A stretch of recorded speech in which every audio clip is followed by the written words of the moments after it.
I've been noticing a trend in my patients' thyroid labs when I've been getting their yearly physicals. Every year I check TSH, which is a hormone that basically it's the brain asking your thyroid to make more thyroid hormone.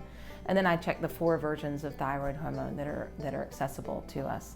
And thyroid hormone is just it's a very simple hormone. It's just a tyrosine, which is a protein building block, an amino acid, and it's got 4 iodines stuck on it. And that's thyroxine, it's the main thyroid hormone. And so because it has 4 iodines stuck on it, as I've been noticing this trend in my patients where the TSH is going up a little bit, the body's asking for more and more thyroid hormone, but the thyroid hormone levels themselves look a little bit on the low side of normal, still normal, but the low end of that. It occurred to me that perhaps this is because people have moved to sea salt. I'm a foodie and I also have moved to sea salt and my family's cooking a lot. And it is delicious to have those big crunchy bits of salt on your roasted vegetables or something. And that shift to sea salt, the problem with that is that there's no iodine in sea salt. So salt was iodized for a health reason. It was to prevent goiter, which is an enlargement of the thyroid gland. And the RDA was set at 150 micrograms a day, and salt was iodized to the level that with the average American intake, you'll get that. But as you move away from table salt to sea salt, you're no longer getting that in your salt intake. So you need to think about where can I get it in other ways.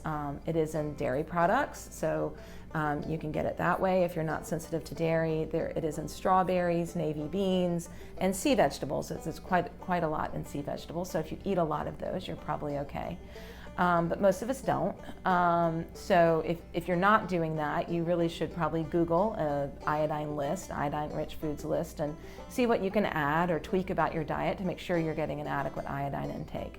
Somewhere between 150 and 1,000 micrograms a day is a reasonable goal. Symptoms that you might have low thyroid hormone as a result of this iodine insufficiency are best understood if you understand what thyroid hormone does for you.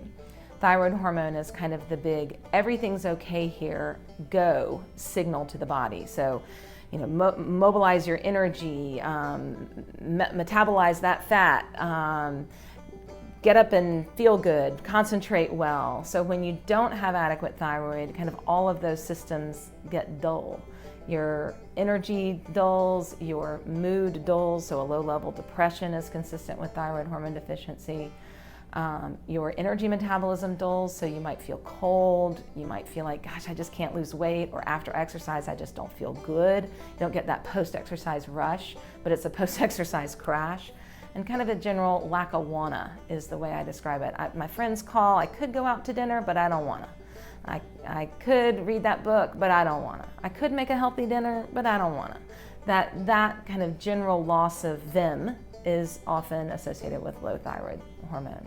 So if you're feeling that, you realize, wow, I have shifted to sea salt, you might want to shift back or at least look for iodine sources in other ways, either through a supplement or through seeking iodine-rich foods.